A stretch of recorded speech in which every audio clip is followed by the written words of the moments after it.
Hey, this is Matt. Once again, welcome back to another video, and this is a paid request from Mark. Thank you so much for that.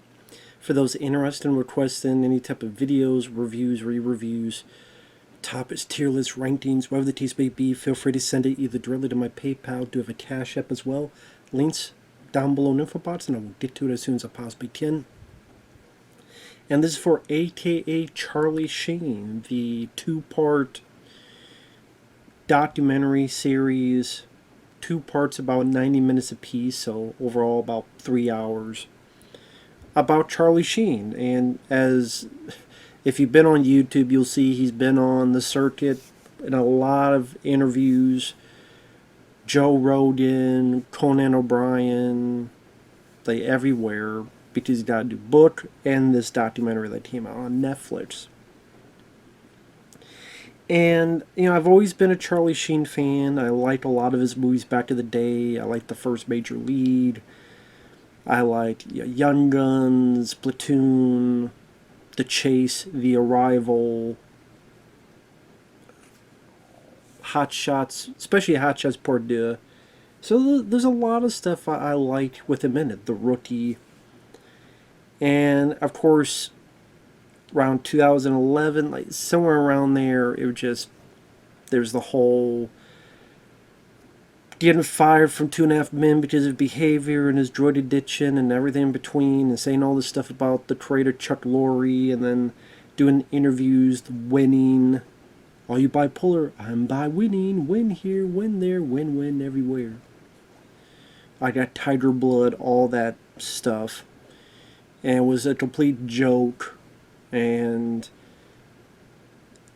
HIV, all that stuff, which has pretty much been what he's been associated with the past 10, 15 years. So it's nice to see that he's healthier. It's nice to see that at this point he's 7 years sober. Whether he stands on that path, we will see. But this was very interesting. It was a very interesting documentary. Now, I say that it's definitely more about his childhood life, getting into movies, the big break in Platoon, and before that, Ferris Bueller's Day Off, and then really into the addictions and the stories within those addictions. And those are very interesting stories, at times funny, at times just completely crazy. And that's kind of the first half, the first episode. And then the second part is getting 2.5 Men, doing that show, and then being with Denise Richards, that marriage falling apart, among other things, the addictions going bigger and bigger until he just lambasted Chuck Lorre, completely out of it, fired, and then the whole, like I said, the tiger blood, all that stuff. The tour, which people said were shit, all that stuff. It is a lot to take in with 3 hours. Although, funny enough, I could have seen more. But overall, this was fascinating. It was a very fascinating, interesting, and entertaining watch. Charlie Sheen, he's at like a diner, kind of an intriguing place, which he explains why it's here for the interview. And they interview other people. They interview John Cryer, a bit of Chuck Lorre. They interview Sean Penn, who knew him back in the day. Heidi, which was the madam, and the whole trial. They go into that. Thought that was interesting. They interview Denise Richards. They interview his third wife. Chris Tucker's in it for a little bit. A lot of honesty, I will say. It's a fairly honest, not too filtered documentary, which is a bit refreshing. And Martin Sheen and Emilio are not in it. Charlie mentions how he would have liked to have them part of it, but they declined.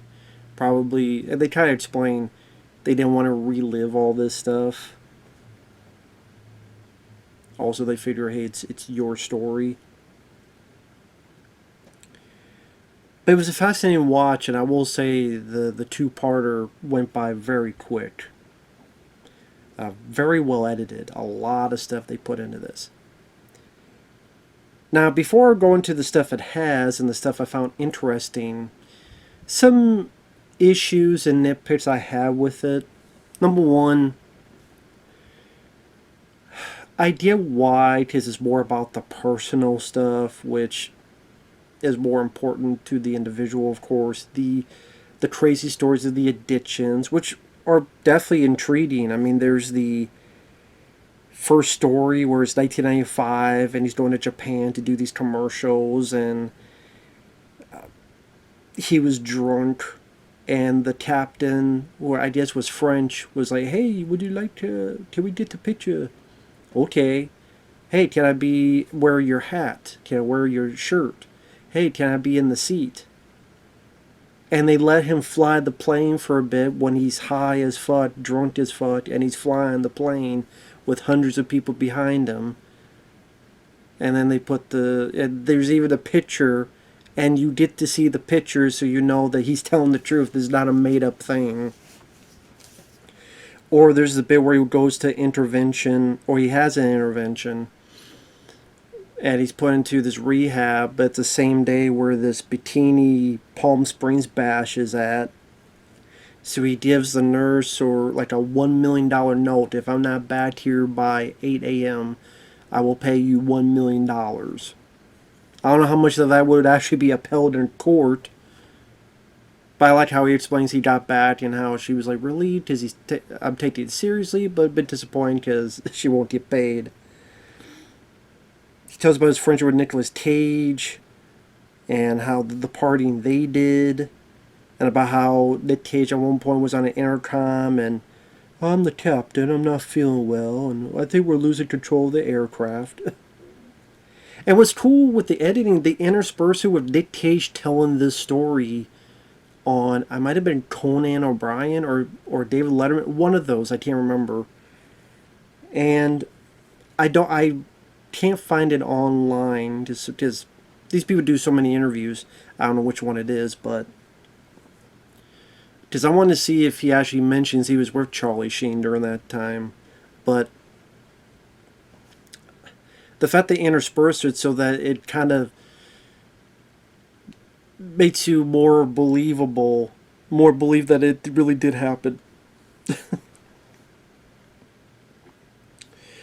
Or just talk with the Madam Heidi, who is at this place with all these animals, and I don't know, I guess she's living in a different country. There's like monkeys and stuff around her. And how, oh, Charlie Sheen's a crybaby pussy bitch. So Charlie Sheen would get hookers, but he paid one time in traveler's checks, and that led to a big no-no, because then she got in trouble, and then Charlie, if I didn't say anything, I'd be in trouble, and she's like, they wouldn't have done anything to him, he's a Charlie Sheen, they wouldn't have done shit to him. So it's interesting to have her interviewed. Well, I'd like to have heard more Charlie Sheen.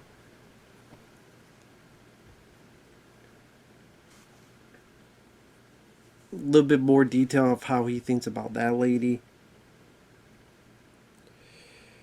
There's a crazy story where he tells about he was doing this movie Free Money, and he was so out of it and drugs that he kept falling asleep, so he went to the bathroom, he stuck an ice cube up his butt to wake himself up, and then he was able to go over the scene. And he tells about getting Spin City and getting a Golden Globe, which I didn't realize he got a Golden Globe award. He won. It's the only award he won, was when he replaced Michael J. Fox on Spin City. The fact they interviewed Denise Richards and they got into that, I thought that was interesting.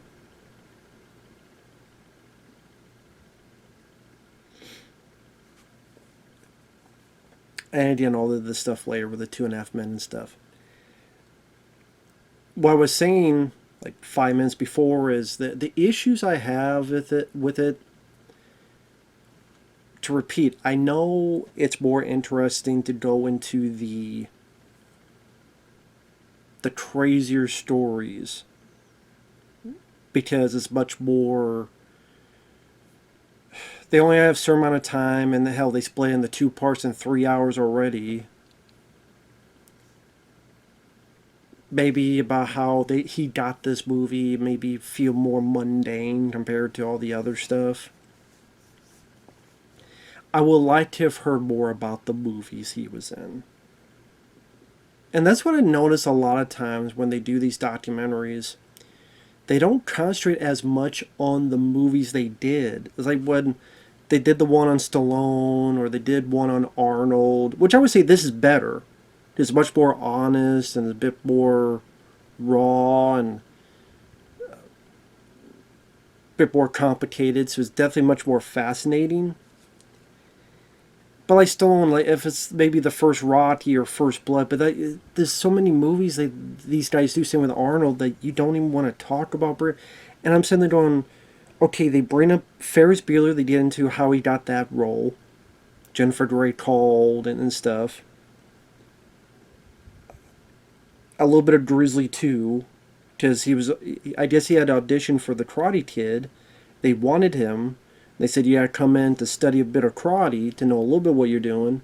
Well, I committed to this movie, and he wanted to quit, but Martin Sheen says, listen, you need to keep your word. That's important. And then Charlie Sheen saw how big the Karate Kid was, and he was very angry with his dad for that. But maybe in the long run, maybe in the long run it worked out, because if you're known as the Karate Kid, maybe you wouldn't have gotten Platoon or other stuff, because oh yeah, the Karate Kid, do I take him seriously? Or maybe you could have. I mean, that could have worked as well, but I never heard about that he was up for the Karate Kid. Just I never heard that Emilio Estevez was going to be cast in the lead of Platoon, and then things changed, and then eventually Charlie Sheen got it. So, then some interesting info to find out here. And it was also cool to see all the old home movie Super 8 films that they did when they were kids. I thought that was really cool, fascinating stuff to see. How him and Emilio and maybe some other people, a young Chris Penn, Sean Penn, even a George Clooney, kind of would work together back in the day. I thought that was cool. It was more of Emilio and Charlie kind of doing these home movies of Super 8 back. Yeah, that was fascinating, relatable, where it's just people playing pretend.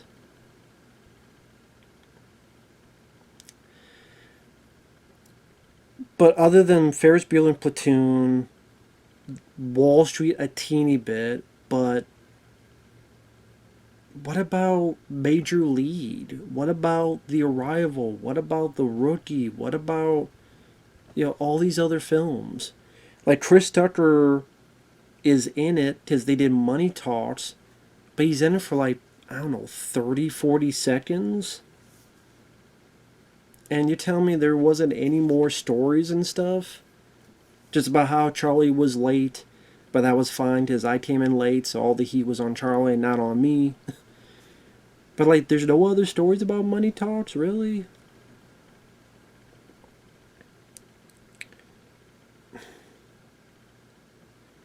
I just said with all the films he's done that it just would have been nice to hear more about this stuff. That's all.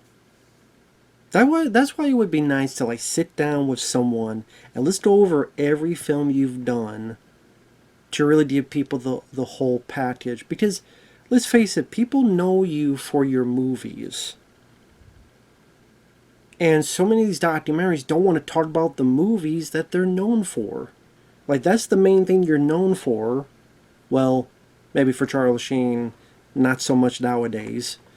Because, again, if you're a younger person, the only way you would know of Charlie Sheen is Winning in Tiger Blood. So there you go. Or Two and a Half Men.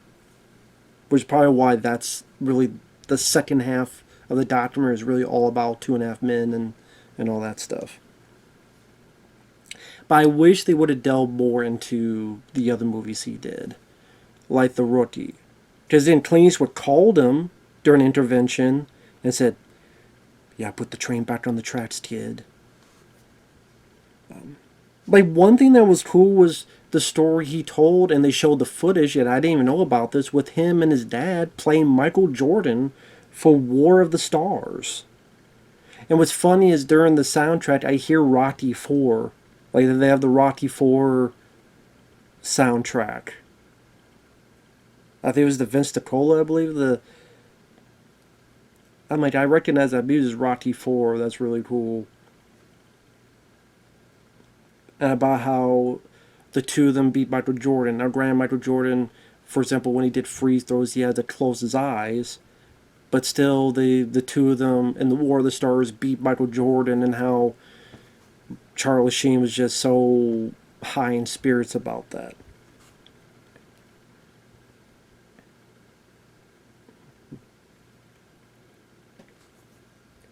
And yeah, it's interesting. Like, they get people a la Chris Tucker, and again, Chris Tucker's in this for maybe a minute, but I guarantee you they talked to him for a lot longer than that. So it makes me wonder, like, what all else did Chris Tucker talk about, say, mention, that's on the cutting room floor?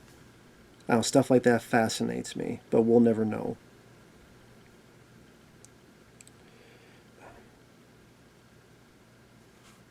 But yeah, it's fast. Like, it's a really good documentary in terms of learning about the man and being fairly honest about stuff. When in this, there's certain things I kind of wish we got a little bit more out of Charlie Sheen from, like, the madam thing, a little bit more of his thoughts on her after everything's said and done. The madam, the of the hookers, or maybe a bit where Charlie Sheen talks about how sorry he is to Denise Richards, and I'm sorry I put her through that stuff. Or when he did his tour, and you see footage of people coming out of the shows going, "This is the worst thing ever." He was just there, and you couldn't understand what he was saying. And don't waste your money on this tour he's doing. You don't waste your money on a ticket. Like Charlie Sheen being a bit more in sorrow of that, apologetic.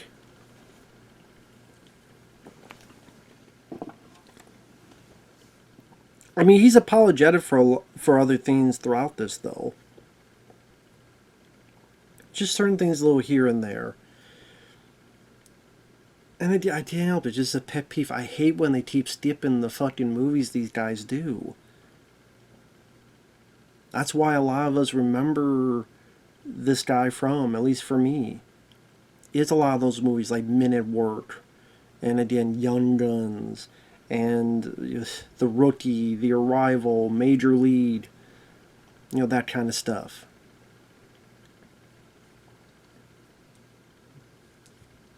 But, that's just me. Or even more of Charlie Sheen talk about money talks, or other stuff.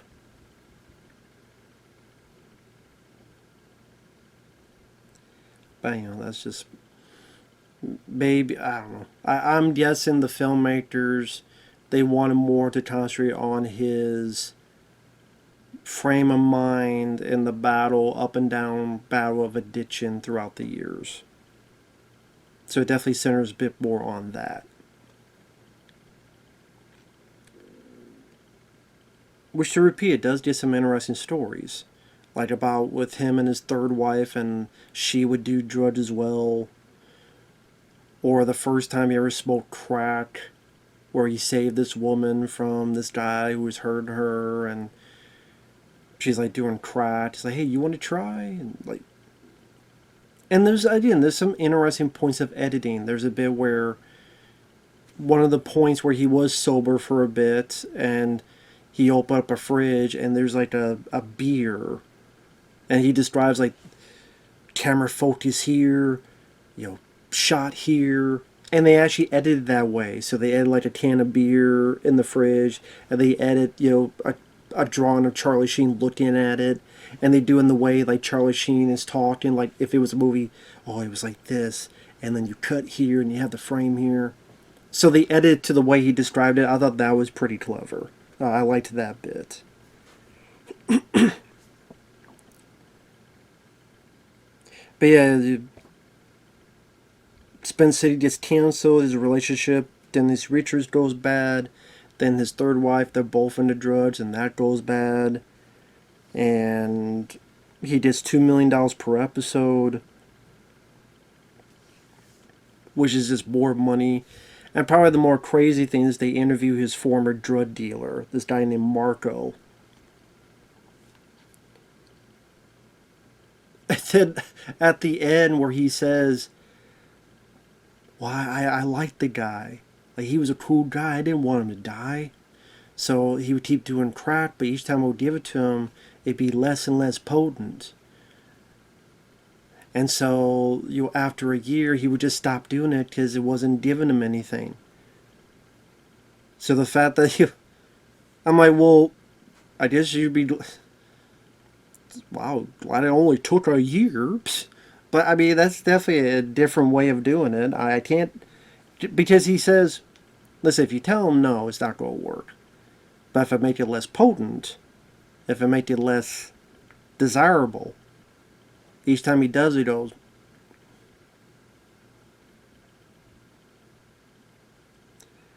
which I guess kind of makes sense. Well, okay, for example, let's say this is my drug, Mellow Yellow. I drink it. It's good. Is this good for you? Or no soda is good for you. Of course not. No soda is good for you. All soda will lead you earlier to a grave, but fuck it. No one lives forever, and I enjoy it. But if throughout the year, you find out that they dilute the taste more and more, so because if you do it from the 0 or 100 to 0 right off the bat, it's just a bad batch. But if it tastes less and less good throughout the year, I'm like, maybe I'm just not used to this anymore. Maybe this just isn't for me anymore. Then you stop getting it. Then I would stop getting Mellow Yellow. If after a year I'm like, wow, the past 3 months I've had this Mellow Yellow, just doesn't taste. I won't get it anymore. So I mean, that's an interesting way of doing it, but it seems like it worked. And so far, he seems to be in a better place. He did. They did ask about the women who says, "Hey, you gave us HIV," and he's like, "I was upfront each time. I wore a condom. There are times I would see them going through my drawers and looking at the pills and stuff, what prescriptions I had, and people would try to get, $500,000 or $1 million out of me, but I was always upfront with them." Now, granted, what else would he say? Would he have said, yes, I did it? I mean, everybody does lie. But you look at the stuff that he did admit throughout the documentary, and it's easier to believe him. But, as a man, one says, don't trust anybody. But is it easier to believe him? Yes. At least for me, for my own opinion. Same with, they did ask him about the Corey Feldman thing. And Corey Haim. It's an absolute bullshit. It's a piece of vile fiction.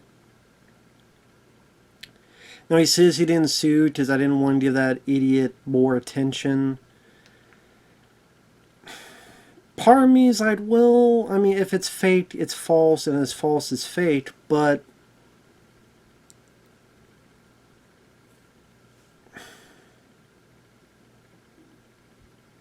although, to be fair, what the fuck does Corey Feldman own? Corey Feldman barely has fucking money and shit, so what the fuck, but I would have done it anyway. I would have done it, so Charlie Sheen's reasoning I still don't 100% understand. But he seems very adamant, and he seems very sure, and he seems very sincere about it. And Corey Feldman hasn't been known. I mean, I have felt more of Corey Feldman being a fucking liar than Charlie Sheen. And when I see this documentary, how honest he is about all this other stuff and trying men, and how I guess now he's bi. Okay, I mean, to each their own. But yeah, I guess now he's bi. Okay. But I mean, being honest on that, I mean, of course, if he had done that to Corey, would he have admitted it? Of course not, because it's a fucking vile, horrible crime. And why would anyone admit that on camera? Unless you're on fucking. I mean, even, what's that show? To Catch a Predator. They don't outright admit it, even if they've been caught. Even if, you know, even if it's stuck to their fucking fingers, it's like, oh no, you got that phone in your hand. Oh no, this ain't my phone. No, what are you talking about? But if one day I'm proven wrong, I'm proven wrong. At this point, I would believe Charlie Sheen over Corey Feldman. Corey Feldman has always been full of shit. Corey Feldman was good friends with Dominic Braja, which others have said that's who did stuff to Corey Haim. Dominic Braja, who Feldman was friends with. Years and years, you know, photos of him and Braja hugging. Hiring him for movies. Including movies Feldman directed. There's a story of, what was the film? That Corey Haim saw him on set and then pushed Feldman against the wall and said, why the fuck is he doing here? When Corey Haim confronted Feldman and is like, a guy you know and a guy you blah blah blah. And listen, Feldman as an adult, okay, as a kid he was a good actor. As an adult, no. So the two Coreys, when that was shown, I'm like, yeah, a lot of reality TV is fake. That reaction was real because Feldman ain't that good of an actor in his adult years. That was a real reaction. So. And hey, what's a good time to do it than when the camera's on you, so it's not a he said, she said. Well, he said this, she said, well, it's on camera, and it's meant to be on camera, so there you go.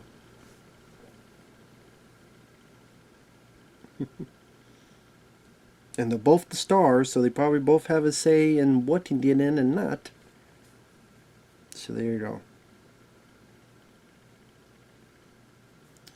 But Feldman could just deny it or try to work around it.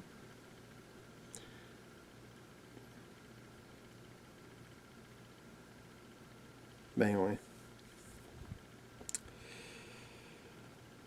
There you go. I mean, when Corey Haim's own mom is sticking up for Charlie Sheen and is telling how much full of shit Corey Feldman is, when supposedly the Coreys were tight. No, they weren't. Anyway, that's a whole other thing. But yeah, this documentary, very fascinating, very interesting. Went by quick.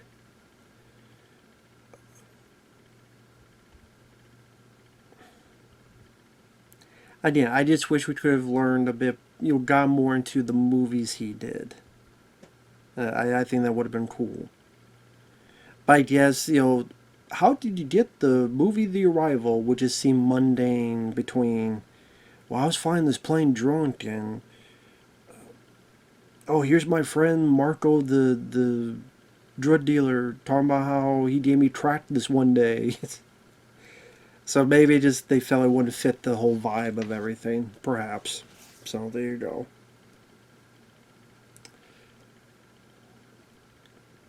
But with that said, thanks for watching. Take care. And I guess the other thing is, like the people involved. Interesting that Sean Penn out of all of them. I do wonder if they ever asked George Clooney or Ramon Estevez. One of his other brothers is in it, which is interesting.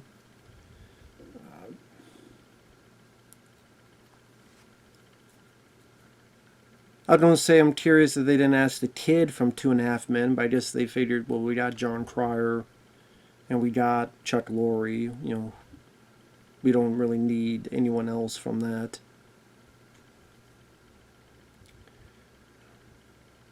But yeah, I definitely thought this was one of the better documentaries I had seen in recent years. I thought that was pretty damn good.